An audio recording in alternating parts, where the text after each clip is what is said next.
Hey everybody, just wanted to take a few seconds of your time before the podcast starts. Just wanted to let you know about a passion project of mine for the last 3 years called Hustle Focused Energy. It's a powdered drink mix intended to help you focus and accomplish your goals. Super excited to bring this to market. Go check it out, hustletheday.com. And thank you so much for listening.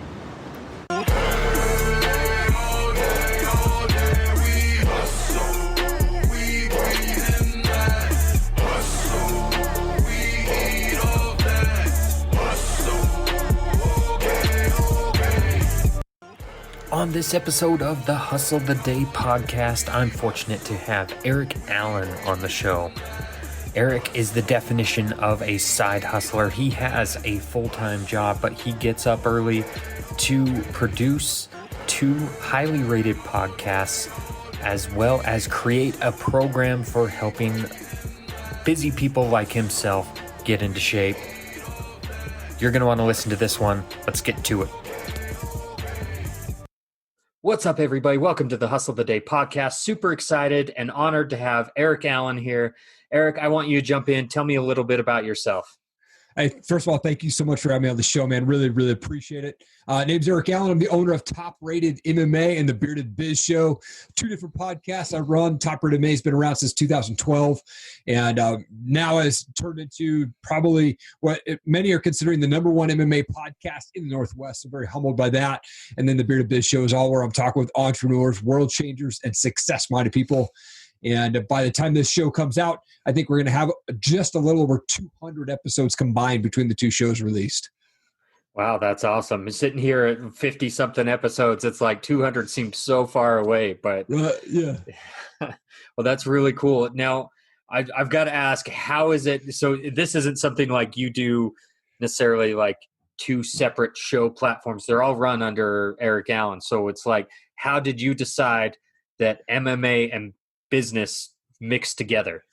Yeah, it's an interesting story because I'm a huge MMA fan. I grew up watching MMA. I remember going and watching UFC 1 and 2 on VHS as a kid, and so I've always just been a fan of the fight game.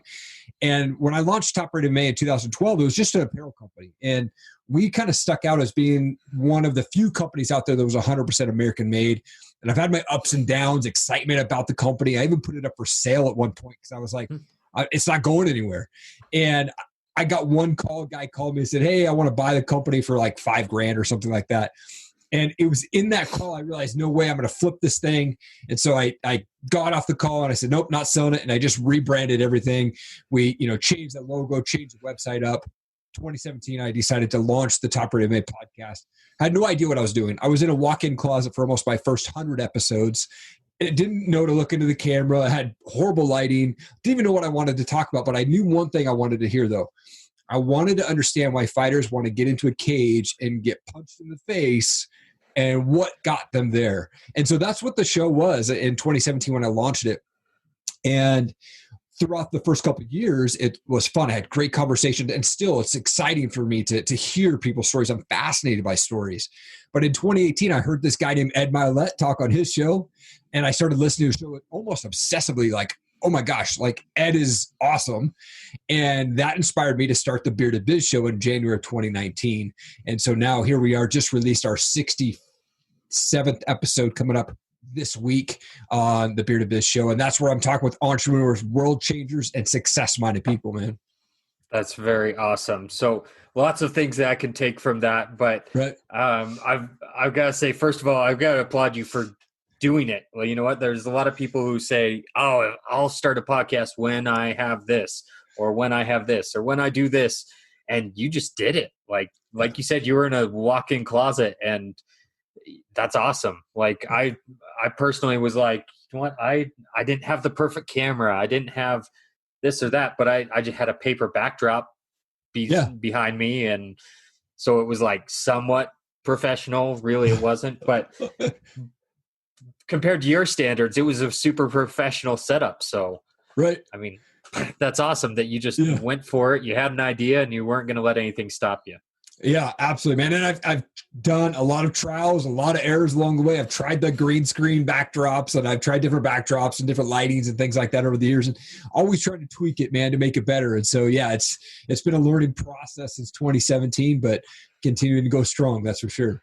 Yeah. Well, I love the American flag you got there now, and that's a great symbol for, what you're doing. And like you said, you had the all American made apparel before, and so that fits in really well with your brand.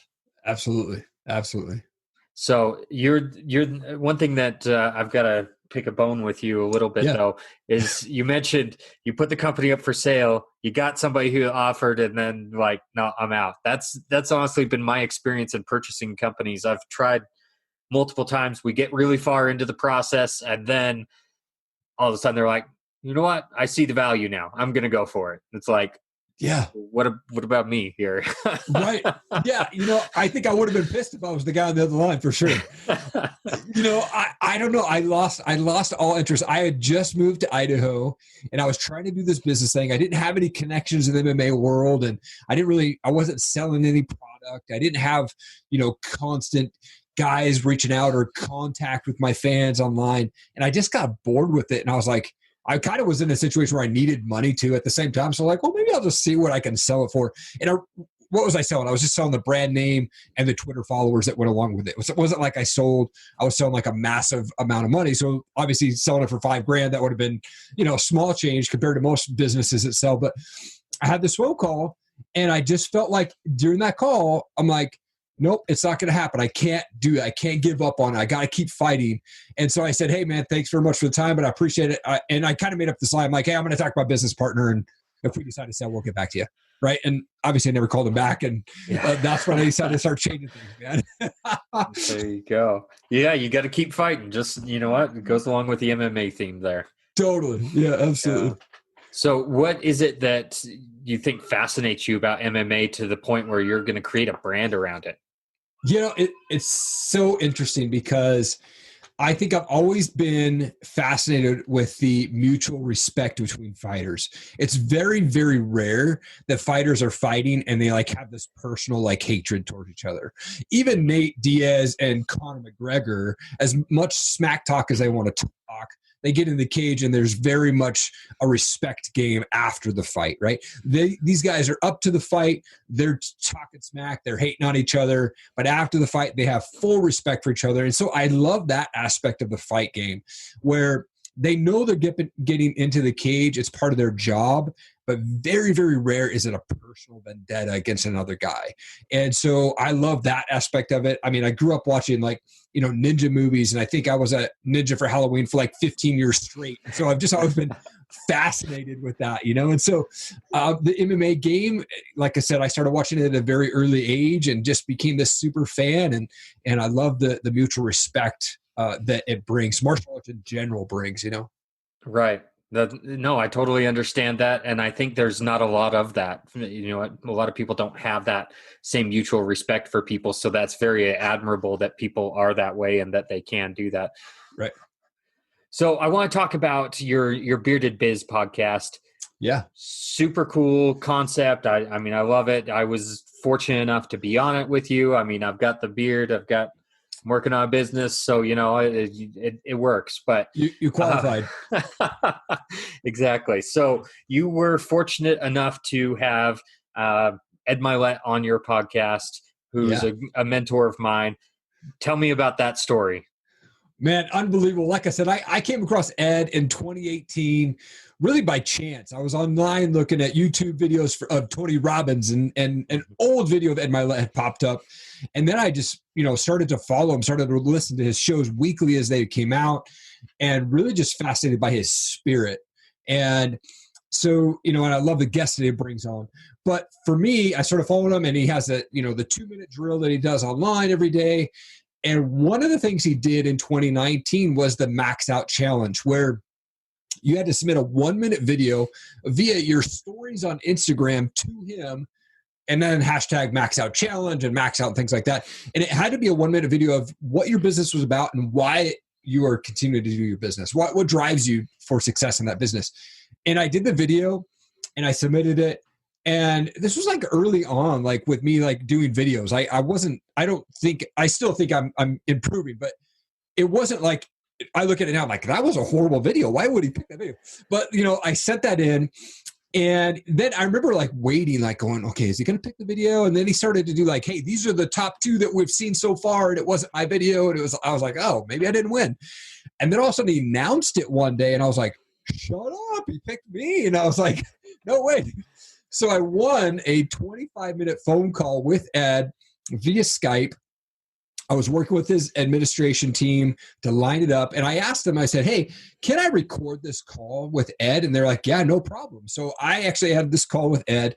We talked about like challenges that I had coming up, things that were going on.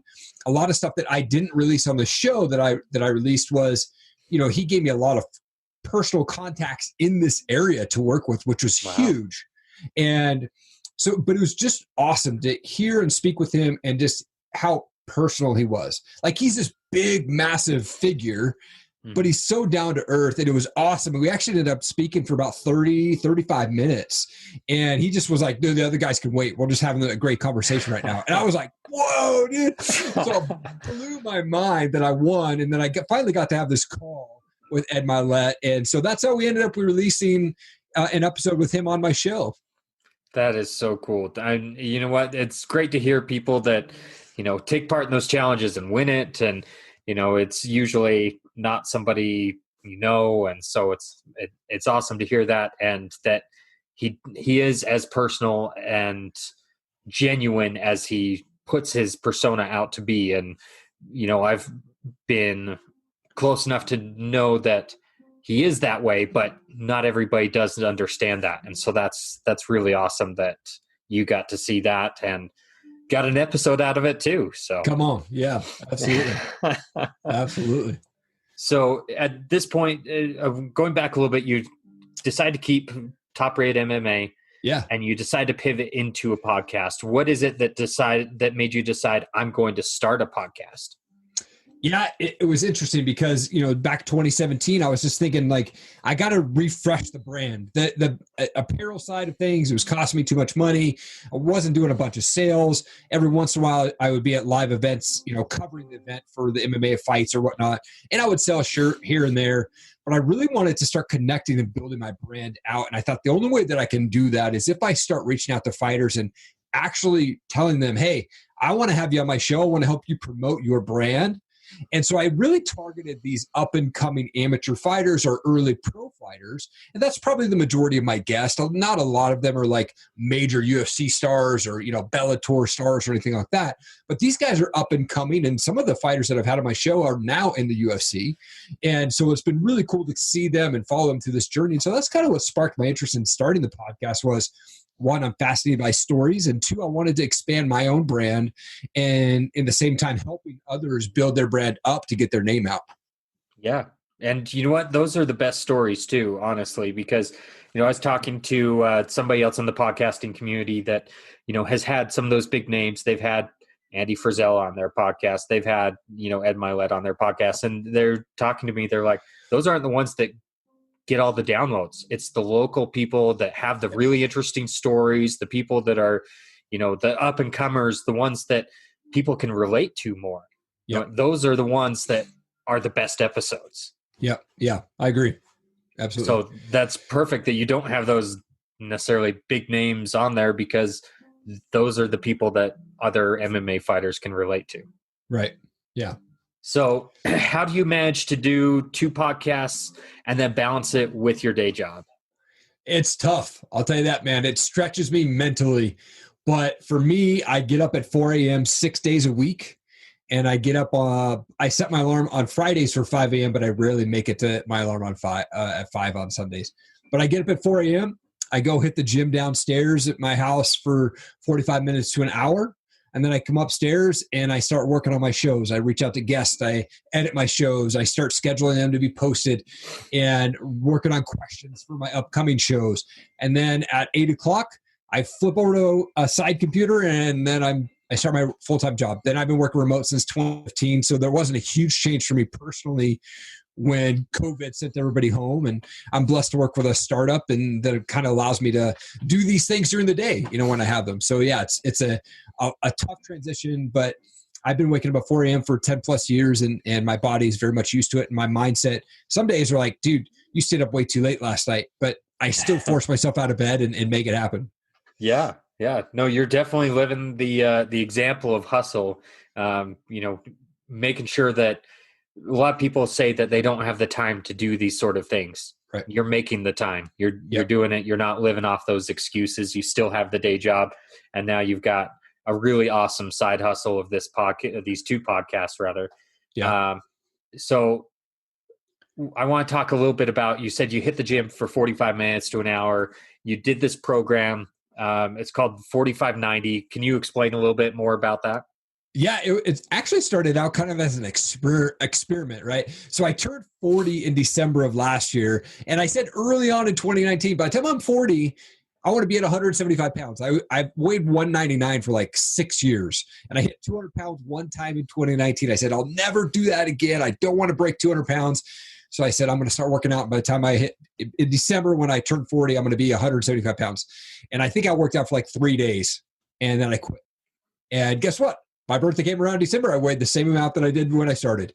And so I started 2020, and everybody, coronavirus sent home. It's a bad year for everybody. I get that. But one thing that I decided to do is like, this is the year. By the time I turn 41, I want to be in the best shape that I've ever been in. And so on May 4th, I started 45 minutes of cardio. And I was just going to do it for 30 days to see what happens. And I made it 10 days, and guess what? I missed a workout. And I was so pissed. I was like, dude, no way. Why did I make this excuse only 10 days in? And so May 16th, I started it again. I did it for 30 days. And then I was like, I'm going to do it for 60. And then I'm going to do it for 90. And so I did it for 90 days straight, 45 minutes of cardio. I went from 199 down to 170 pounds, and still consistently at that weight, changed my diet around. And now what I'm going to do is I'm actually going to release that exercise program for free to folks. And that is something that's going to hopefully impact those guys out there with the dad bods, or maybe they got a little bit too happy in their marriage and they just let their bodies go, or moms that want to get back in better shape. It's really tailored for anybody that can commit to 90 days, and it's tough mentally, right? So the 45-90 is 45 minutes of cardio, 90 days straight. If you miss a day, you start over. Get on a good diet. I don't care what it is. Just eat healthy. Don't eat the junk food, quit alcohol, quit smoking, whatever it is, and listen to 20 to 45 minutes of motivational speaking or videos every single day, and then make that happen. Do that every day for 90 days. Your life will be changed. Absolutely. I can attest to that. Having done a similar program, it really does make a difference. And I'm excited to see, some of the more details of this as you release it. Because, as we're recording this, that hasn't all been fleshed out yet, but it will be out by the time this airs. So I'm excited to see, the progress on that. And, it is something that anybody really could do. Everybody says they're busy, but waking up 45 minutes earlier and getting it done, you know what, you can do that. I used to personally be a night owl. Okay. And it was one of those things where it's like 10 a.m. You're asking a lot to get me out of bed at that point in time. Totally. Yeah. And now I'm a 4:30 a.m. guy. It's just your mind is capable of doing these things, but you just gotta want it bad enough. So absolutely. I always say, one thing I say is my desire to be successful is bigger than my desire to sleep. And so I will shorten the sleep to make life successful. And that's successful for my business, for my family, for my life.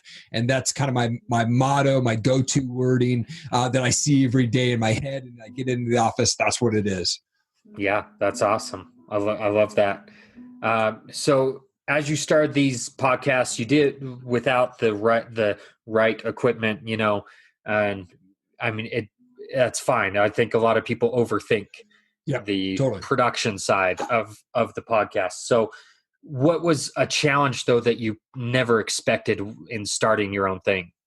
I think the dedication part of it, right? So I didn't have, this guy or this person who was guiding me to do it. I was doing a lot of YouTube videos, like, how can I set this up? technology wise, I wasn't sure how to upload to iTunes and how to upload to Spotify and get my video up on YouTube. I'd never really done that before. And so I had to relearn that. That was a big challenge for me to figure out how to do that, how to get my brand out. And one thing I've never done is I've never paid for marketing. It's all been word of mouth for me. And so for me to be able to do that, is I had to read a ton. I had to watch a ton of videos on how to do that correctly. And I'm still learning on how to do that correctly. But the biggest challenge for me was definitely the technology side, where trying to figure out like what program should I use on my Mac to record a show. You know, when I first started, I was doing shows on either FaceTime or Skype. And then the program that I was using to record on FaceTime didn't update when Apple updated. And guess what? I was hosed. I was back down to just Skype. And I had made a ton of mistakes, you know, throughout the process. So the same day that I spoke to Ed Milet, I also talked to Ken Shamrock. That was a crazy day for me. One day, talked to both those guys. During the Ken Shamrock interview, though, the old platform that I was using, it actually stopped recording, and I saw it 3 minutes into the interview with Ken Shamrock. And I knew I was just having this conversation with him, and none of it was getting recorded. And I was like, this is insane. And I said, Ken, I'm sorry. Can you hold on 1 second? I'm having an issue. Can I call you right back with this? And he said, yep, no problem. What was happening is he was getting a bunch of texts, and he was having to keep hitting his phone, and it stopped my recorder on my end. And so I had to call him back. It was weird. I didn't know what was going on. So then I called him back, and again, he kept getting text, and it turned it off. And I just thought, man, I'll never be able to release this video of Ken Shamrock. And then I reached out to his team, and I said, hey, thanks for having me on the show. Or thanks for having Ken on. And, you know, and they said, how'd it go? And I said, well, honestly, it kind of turned out crappy. I said, I don't know if it was his fault or my fault, but he was getting texts and my platform didn't record. And they said, well, let's just rebook it. And I was like, what? And so I was able to rebook a call with Ken Shamrock 2 weeks later, and that's how we recorded the call. But that first one, man, I'm sweating bullets. I'm like, I know I'm doing this full interview, and I got none of it. Wow, that would be incredible to think of like, wow, I just wasted this opportunity, but you know what? It all worked out for you. It sounds like. I was burning up inside, man. I was like, this cannot be happening, dude. Wow. Unfortunately, now there's platforms like crazy out there to choose from that you can use for free, and it just it's great that technology has allowed this to happen, but totally. Yeah, that is crazy. So who do you think was the most influential person on who you became today? Man, the most influential person on who I became today. Yeah. It's interesting because I would have to say my wife, because my wife has been a huge influence in where I'm at today.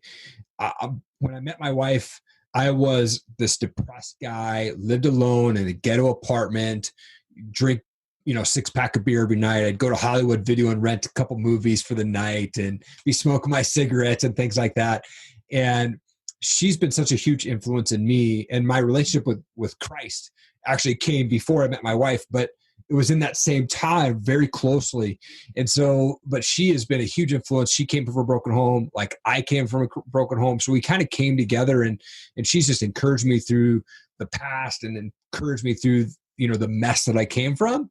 And it always encouraged me to like keep fighting for my business, keep doing it, keep going, whatever it is that you got to do that makes you happy, just do it. And I think I've tried and I've tested a ton of things over the years. I had that shiny object syndrome for a long time of like, ooh, that looks cool. Ooh, that looks cool. Right. And then once I started doing podcasts, and I became so obsessed with it that she was like, you got to keep going to this. You got to keep doing it. And so I think she's definitely a major influence in me and who I am today for sure. It helped me to just fix my heart on a lot of things where I used to chase the money, and I realized that that's not what you should be chasing. Chase happiness, and the money will come. For sure. Yeah, there's a lot of times where I've talked to, high performing individuals. They don't chase the money. They chase what is important to them, their why, their, whatever it is that drives them. That's more important than anything else. And so It sounds like that's the case with you. Yeah, absolutely. Absolutely. That's very cool. I personally have a great woman that stands by my side as well. My Nice. wife of almost 13 years. And so I can definitely relate to you on that. Yeah. It's awesome. So what do you think you have in the future plans for Top Rated MMA? You know, you had this formerly apparel brand. You still have apparel, but it's more focused on the podcast. Where do you see it going in the future? Yeah, I think Top Rated MMA is going to continue to grow. I have my 200th episode coming out in just a couple months. Really excited about that. It's a champions edition. I have champions from all over the world that has come on my show, and I've started recording them. And I think we're just going to continue to grow. You know, I used to cover a lot of the live events locally, and humbly they've said that, you know, they've come out and said, hey, Top Rated MMA is the #1 MMA podcast in the Northwest. I'll take that. I don't really consider that myself. I like to just focus on real fighters, real stories. And so I really see Top Rated MMA continue to grow, continue to expand globally. I set this goal when I started the podcast to talk with a male and female fighter from every single state in the U.S. Not quite there yet, but I'm still fighting to get that and still tracking down fighters in those Midwest states that I haven't hit up yet. But I'm really excited about what's to come. I do have apparel. I have my own heat press. I have my own hat press that we're kind of testing that out. So instead of like outsourcing that, I'm doing it myself. So it's onesie, twosie orders once in a while. And so, yeah, that I do see that continuing to grow. The Bearded Biz side, I really see that continuing to grow as well and bring on these larger guests, these bigger names, and just world changers that I love to, talk with. And hopefully that continues to open door for me to do public speaking, because something that I'd really love to do is get into a public speaking space, whether that's just sharing my story or sharing the opportunity of business and mindset and things like that. And so that's really what I'm seeing the future holds for Top Rated MMA and myself and Bearded Biz. Very cool. And you know what? This is a perfect platform, podcasting, to transition into speaking, because that's what you're doing. You're speaking. You're getting that practice. Yeah. And you look at your first episode to where you are now, tremendous difference in speaking, as I can attest to. For sure. I look back at the first one, I didn't have a beard, and I was like in the dark room, and I was like, who was that guy? Yes, for sure. So we talked about the fact that you are hustling, but I want to get your idea, your personal definition of what the word hustle means today. I think it's so much. The word means dedication to me. And I think if you can't be dedicated to something, you can't hustle. You have to be dedicated to success, whether that's personal, whether that's in your family, whether that's in your business, whether that's in your job place. But if you're not dedicated to anything, you're not hustling. And whether you're a night person or a morning person, to me, that doesn't matter. Just set up the time to be dedicated to something, whether that's a morning routine or an evening routine. For me, it works better for the morning. But I think my definition of hustling is having dedication towards a goal, towards being successful. In success is a definition that people have to define themselves. But for me, it's wanting to be able to provide for my family, that my wife doesn't have to work, she can be home with me and things like that. And so if you really, really have to be dedicated to do something, whatever makes you happy, whatever you're passionate about, that's the definition of hustle and hustle from my perspective. Absolutely. Completely agree with that. You know what? It's definitely something, the word has changed over the last few years. It's not the 24/7 grind it out like it used to be, no sleep. You know what? It's your own personal take on it, and I love it. I love the fact that it's all about dedication, because it really is. If you like you said, you can't hustle without dedication to a goal. Yep. Very cool. Yep. Absolutely. So what would you say was your biggest failure in business, and what was it that you learned from that?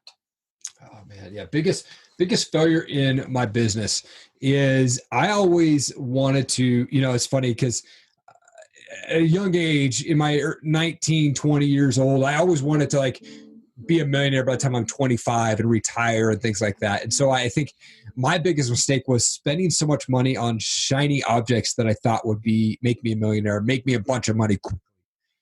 This coaching program or this network marketing program or this, and I can just do this and I can, make $100,000 a month by the time I'm, 28 years old. And that was my biggest mistake, is I wasted so much money and so much time on things without doing the research. And if I done the research, I probably would be in a lot better even position than I am today. But I think things happen for us, not to us, like Ed Milet likes to say. I had to go through those trials to realize where I'm at today and how to get better at that. But that was my biggest business mistakes is I wasted a lot of money and a lot of time and a lot of energy on products that really had nothing. There was no end goal. It was just like, hey, we're going to give you a bunch of money. Well, you can get there if you do this or that. And I think part of it was I might have been able to be a millionaire by the time I'm 28 if I was dedicated, but I didn't dedicate myself to the programs or dedicate myself to the coaches and mentors that I had at those times. And I just wasted so much time, man. So those are the biggest failures that I have.